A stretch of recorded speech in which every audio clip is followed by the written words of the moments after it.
अस्सलाम वालेकुम दोस्तों, आप सबको हमारे चैनल में खुश आमदीद। आज मैं आपको एक और ज़बरदस्त कंपनी के बारे में आगाह करूंगी जिसका नाम है टोयोटा, एक नामवर ऑटोमोबाइल कंपनी। इस वीडियो को शुरू करने से पहले आप सब दोस्तों से गुजारिश है कि चैनल को सब्सक्राइब करें और बेल आइकन को क्लिक करें। जैसा कि आप सब जानते हैं कि टोयोटा दुनिया का एक काबिल शनाख्त ब्रांड है जो मुनासिब कीमत और काबिल एतमाद गाड़ियां मुहैया करने की वजह से जाना जाता है। आदादो शुमार के मुताबिक टोयोटा के पिछले 20 सालों में फरोख्त होने वाली 80% गाड़ियां अब तक सड़क पर चल रही हैं। लिहाजा ये वाज़ेह है कि टोयोटा अच्छी तरह से तामीर शुदा है और दुनिया भर के बेशतर मकामात में नामवर कंपनी है। लेकिन कंपनी की शुरुआत कैसे हुई और इसके पीछे क्या कहानी है और टोयोटा कितना बड़ा नाम है और इसके बारे में कुछ कम मालूमात हकायक क्या हैं, ये सब जानने के लिए और अपनी मालूमात में इजाफे के लिए वीडियो को इख्तिताम तक देखें। तो चलें देखते हैं ये सब शुरू कैसे हुआ। ये सब शाइस्ता अंदाज में शुरू होता है। एक बेटा जिसने अपनी माँ की जिंदगी को थोड़ा सा आसान बनाने का इरादा किया। कहानी का आगाज सकीची टोयोटा से होता है जो 1867 में कोसाई शहर में पैदा हुआ था। सकीची एक अपनी मदद आप की किताब से मुतासिर हुआ। किताब में एक मौजूद की तफसील थी जिसने मोटराइज्ड टेक्सटाइल मशीनरी तैयार की। सकीची के वालिद कारपेंटर थे। एक दिन अपने वालिद के साथ काम से वापस आते हुए टोयोटा ने कहा कि उसकी माँ ने कपड़ा बुनने के लिए कितनी मेहनत की और उसी लम्हे उसने फैसला किया कि खुद से चलने वाली मशीन उसकी जिंदगी को आसान बना देगी। अपने वालिद से मुखालफत के बावजूद उसने अपना सारा वक्त मंसूबे के लिए वक्फ करने का फैसला किया। 1898 में उन्होंने टोयोटा पावर लूम, एक किस्म की टेक्सटाइल मशीन की सनद इजाद जमा कराई। इसमें एक हॉर्स पावर ऑयल मोटर का इस्तेमाल किया गया था और ये जापान में पहला पावर लूम था। इसने जल्दी से पजीराई हासिल की और काबिल एतमाद तौर पर आला मयार की रुई तैयार करने की सलाहियत की तरफ तवज्जो दी। मई 1986 में एक जाने माने ताजिर के साथ टोयोटा ने मुश्तरका स्टॉक मंसूबे के तौर पर टोयोटा लूम कंपनी की बुनियाद रखी। लेकिन यह हमवार सफर न था। 1910 में जापान में माशी गिरावट के सबब इन्हें इस्तीफा देना पड़ा। सकीची ने अमेरिका और यूरोप का सफर किया। वो तकनीकी तरक्की की सजा देकर हैरान थे, लेकिन ये एक गाड़ी थी जिसने उनकी तवज्जो अपनी तरफ मबजूल कर ली। मुतासिर होकर सकीची ने जापान वापस जाने का और अपने बेटे किचीरो के साथ एक नई कंपनी शुरू करने का फैसला किया। अगरचा नई कंपनी का नाम टोयोटा स्पिनिंग एंड वेयरिंग था, लेकिन उनकी तवज्जो अभी भी ऑटोमोबाइल की तरफ थी।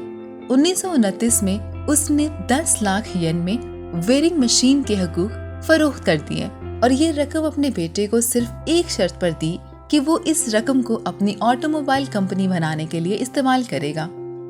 शुरू में किचीरो को यकीन नहीं था, लेकिन जब वो मैन्युफैक्चरिंग के अमल का मुशाहिदा करने के लिए अमेरिका गया तो उसे यकीन हो गया कि ये मुमकिन है। इसी दौरान जापानी हुकूमत कारोबारी अफराद के लिए जापानी कार बनाने के लिए मराद की पेशकश कर रही थी। किचीरो ने इसे किस्मत का इशारा समझा और टेक्सटाइल इंडस्ट्री से ऑटोमोबाइल में तब्दील होना शुरू कर दिया। 1932 में 2 प्रोटोटाइप कारें जारी की गईं। ये तेज मुवाफकत तब्दीली एक ऐसा फैसला साबित हुआ जिसने आने वाले सालों में तारीख को बदल कर रख दिया। नई तश्कील शुदा टोयोटा ऑटोमेटिक लूम ने काम शुरू कर दिया और अपनी तमाम तर कोशिशें गाड़ियों को तैयार करने में लगा दी। कारों की पहली प्रोडक्शन का आगाज सन 1935 में हुआ था और इस डिवीजन ने अपनी कंपनी टोयोटा मोटर कंपनी 1937 में बनाई। टोयोटा का मकसद फोर्ड या जनरल मोटर्स के जरिए दरामद की जाने वाली दूसरी गाड़ियों से सस्ता होना था। ये जापान की पहली कारें थीं जिन्होंने फौरी कामयाबी हासिल की। टोयोटा अपनी कारोबारी सफर में था। ये गाड़ियां टोयोटा के नाम से डी के साथ फरोख्त की गई। ये तब की बात है जब कंपनी के ऑनर थे, लेकिन बादअज़ां इसको तब्दील करके टोयोटा कर दिया गया। टोयोटा लफ्ज का मतलब जरखेज चावलों की पेटियां हैं, जो कि कारसाजी के लिए मुनासिब नाम ना था। इसी रफ्तार के साथ काम जारी रखते हुए 1930 के आखिर में किचीरो ने एक तहकीकी लैब कायम की। उनका कहना था कि میں کسی اور کی سخت محنت کو آسان ترین راستہ اختیار کرنے کے لیے حاصل کرنے کے اس طرز عمل سے آہستہ آہستہ چھٹکارا چاہتا ہوں۔ ہم نے اب تک ایک مغرب پر انحصار کیا ہوا تھا۔ اگر ہم واقعتاً جاپان کی صنعت کو خود مختار بنانا چاہتے ہیں تو ہمیں اس مہم کو خود آگے بڑھانا ہوگا۔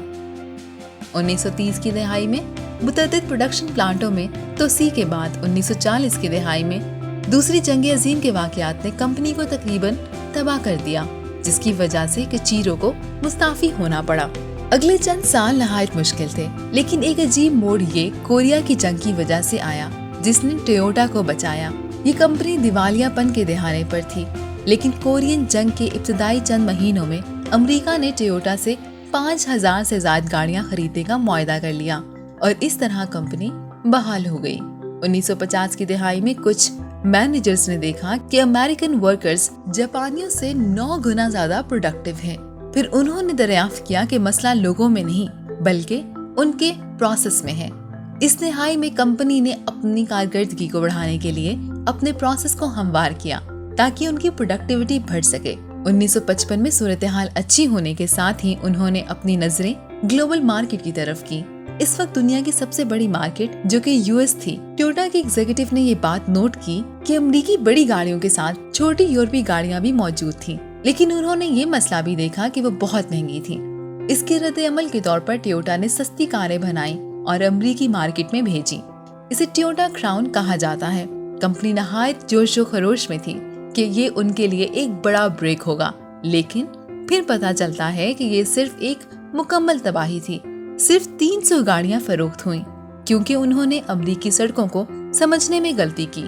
جاپانی سڑکوں کے لیے ٹویوٹا کراؤن ٹھیک تھی، لیکن جب اسے امریکی شاہراہوں پر ڈال دیا جاتا تو یہ گرم ہو جاتی تھی اور ایندھن کو بہت زیادہ پیتی تھی۔ ٹویوٹا کو دوبارہ ڈرائیونگ بورڈ پر جانا پڑا۔ اس کا نتیجہ ٹویوٹا کا مکمل کوالٹی کنٹرول تھا، ایک مکمل عمل جس میں عملے کی سہولت سے لے کر مستقبل بہتری کے لیے ہر چیز شامل تھی۔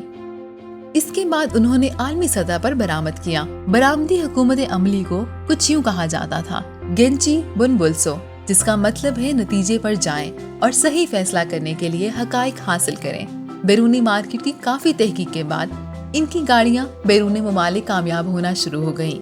1967 میں ٹویوٹا کرولا کے آنے کے بعد وہ اب تک کی سب سے مشہور گاڑی ہے۔ 1970 کے تیل بحران میں ایسی چھوٹی گاڑیوں کی ضرورت بڑھ گئی جو ایندھن پر زیادہ کارآمد تھی۔ جب امریکی مینوفیکچررز نے چھوٹی گاڑیوں کی قیمت کم کرنے کا فیصلہ کیا تو اس سے یہ ظاہر ہوا کہ ان کا معیار ٹویوٹا جیسا نہ تھا۔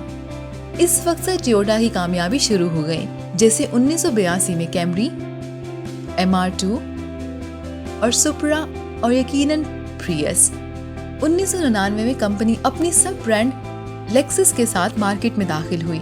ٹویوٹا گاڑیوں کی عالمی سطح پر تقریباً 100 مختلف ماڈل ہیں۔ آج ٹویوٹا گاڑیوں کے تمام برانڈز میں ایک قابل شناخت نام ہے۔ ان کی برانڈ کی گاڑیاں ہر جگہ ہیں۔ جہاں ہم نظر دوڑاتے ہیں تو پتہ لگتا ہے ٹویوٹا کتنا بڑا نام ہے۔ 2015 میں ٹویوٹا نمبر 1 کار مینوفیکچر تھا، لیکن وولکس ویگن کے آنے کے بعد وہ اپنی نمبر 1 جگہ کھو بیٹھے۔ گزشتہ سال ٹویوٹا کی پروڈکشن 10.2 ملین رہی، جبکہ وولکس ویگن کی 10.3 ملین۔ تیسرے نمبر پر جنرل موٹرز نے 9.8 ملین گاڑیاں تیار کی۔ تو یہ ہے جرمنی، جاپان اور امریکہ کے مابین 3 طرفہ جنگ۔ اس کے بارے میں کیا خیال ہے؟ پچھلے سال ٹویوٹا نے $248 ارب کی آمدنی اور $20.3 ارب کا منافع کیا تھا۔ ان کے پاس مجموعی طور پر $419 بلین کے اثاثے ہیں۔ اس کے مقابلے میں وولکس ویگن نے گزشتہ سال $123 بلین کی آمدنی کی اور $2.2 بلین کا منافع کیا۔ جنرل موٹرز نے $167 بلین کی آمدنی اور $9 ارب کا منافع حاصل کیا۔ ٹویوٹا مارکیٹ کیپٹلائزیشن کے ذریعے جاپان کی سب سے بڑی کمپنی ہے۔ یہ تقریباً 2 گنا بڑی ہے۔ جاپان کی دوسری بڑی کمپنی سافٹ بینک سے ٹویوٹا کی ڈائہاتسو، لیکسس اور ہینو بڑی گاڑیاں ہیں۔ سبرو میں ان کے تقریباً 16.7% سٹیکس ہیں۔ 6% سٹیکس ان کے ایسوزو میں ہیں۔ ٹویوٹا کے ٹیسلا میں 10% سٹیک ہیں، لیکن جب کمپنیوں نے ان کا حریف بننا شروع کیا तो वो उन्होंने फरोख्त कर दिए। इस जापानी कंपनी के पास कोयोकाई ग्रुप भी है, जिसके नाम से मजीद 334 कंपनियां हैं। इनके पास रेड एंटरटेनमेंट भी है, जो कि वीडियो गेम्स डेवलपर है। यही नहीं, गाड़ियों के अलावा टोयोटा मित्सुबिशी एयरक्राफ्ट कॉरपोरेशन का हिस्सा है, जो अगले साल तक इलाकाई जेट तैयार करेगा। इस कंपनी के पास रूस, तुर्की, पोलैंड, ब्राजील, फ्रांस, कनाडा, बर्तानिया और अमेरिका समेत 27 मुल्कों के मैन्युफैक्चरिंग प्लांट्स हैं। उनके पास 349,000 मुलाजमीन हैं। 2004 से टोयोटा ह्यूमनॉइड रिपोर्ट भी बना रहा है। कंपनी में बैंकिंग और लीजिंग की शाखें भी मौजूद हैं। लिहाजा हम वीडियो के इख्तिताम की तरफ हैं। इससे पहले चंद जरूरी हकाइक टोयोटा के बारे में आपसे शेयर करना चाहूंगी। आइए देखते हैं। नंबर 1, कंपनी के पास ऑटो इंडस्ट्री में 1500 से ज्यादा आलमी पेटेंट्स हैं। सालाना वो रिसर्च एंड डेवलपमेंट में $9 बिलियन खर्च करते हैं और बाज़ औक़ात वो सिर्फ 1 घंटे में $1 मिलियन सिर्फ तहकीक में खर्च करते हैं। इस तहकीक का नतीजा एक नई सॉलिड स्टेट बैटरी है, जो अब गाड़ियों में आ सकती है, और एक हाइड्रोजन फ्यूल सेल गाड़ी जिसका नाम टोयोटा मीरा है। ये तकरीबन 20 साल की तहकीक के बाद मुकम्मल हुआ है। नंबर 2, टोयोटा ऑटो मशीन की अलमदार है। कंपनी 1970 की दहाई से अपने प्लांट्स में रोबोट का इस्तेमाल कर रही है। आज टोयोटा दवाओं और नर्सिंग की मदद के साथ महदूद नक्लो हरकत वाले अफराद की मदद के लिए अपने रोबोट्स का इस्तेमाल करता है। नंबर 3, टोयोटा एक आलमी ब्रांड्स में से है, जैसे कोका कोला और मैकडॉनल्ड्स हैं। टोयोटा 170 से ज्यादा ममालिक में है। नंबर 4, 1967 से टोयोटा औसतन हर 37 सेकंड में करोला तैयार और फरोख्त कर रहा है, लेकिन अगर ये काफी नहीं तो वो हर 15 सेकंड में एक कार वाला फरोख्त कर रहे हैं। 1997 से लेकर अब तक सबसे ज्यादा फरोख्त होने वाली गाड़ी में करोला का नाम है। नंबर 5, खुशकिस्मती से 2017 में टोयोटा को लगातार 3 साल तक दुनिया की सबसे मशहूर कंपनियों में शामिल किया गया। उन्होंने लगातार 3 साल तक नंबर 1 गाड़ियों की कंपनी का एजाज जीता, और जो लोग अब तक टोयोटा ऑटोमेटिक लूम के बारे में सोच रहे हैं वो अभी भी मौजूद है। इन्हें अब टोयोटा इंडस्ट्रीज कॉरपोरेशन कहा जाता है, और वो फॉकलिफ्ट्स के दुनिया के सबसे बड़े सनतकार हैं। नंबर 6, 1997 के बाद से प्रियस अब तक की सबसे ज्यादा फरोख्त होने वाली हाइब्रिड गाड़ी है, और अब तक 60 लाख गाड़ियां फरोख्त कर चुके हैं। टोयोटा आमदनी के मामले में दुनिया की 9वीं बड़ी कंपनी है। वो तालीम, तहफ़्फ़ुज़ की सरगर्मियों में भी हिस्सा लेती है। मिसाल के तौर पर Toyota USA foundation science, technology, engineering और रियाजी की तालीम को सपोर्ट करती है। न्यूयॉर्क सिटी का फूड बैंक अपने प्रोसेस और काम को बेहतर बनाने के लिए टोयोटा का इस्तेमाल करता है। टोयोटा अब भी टेक्सटाइल की सनत में है, जो कि आज भी ऑटोमेटिक कंप्यूटराइज लूम्स और सिलाई मशीनें बनाता है। उम्दा बात यह है कि आज भी कंपनी की जड़ें मौजूद हैं, लिहाजा आपने ये उसकी माँ के सख्त मेहनत करते हुए देखने से हासिल किया, ताकि वो अपनी माँ की जिंदगी को आसान बना सके। अगली बार जब सड़क पर आप कोई टोयोटा कार देखेंगे तो आपकी सोच थोड़ी मुख्तलिफ होगी। बहरहाल, वीडियो देखने का शुक्रिया।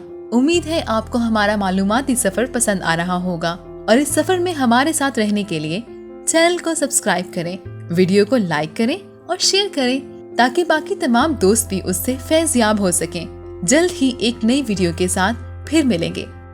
तब तक के लिए अल्लाह हाफ़िज़।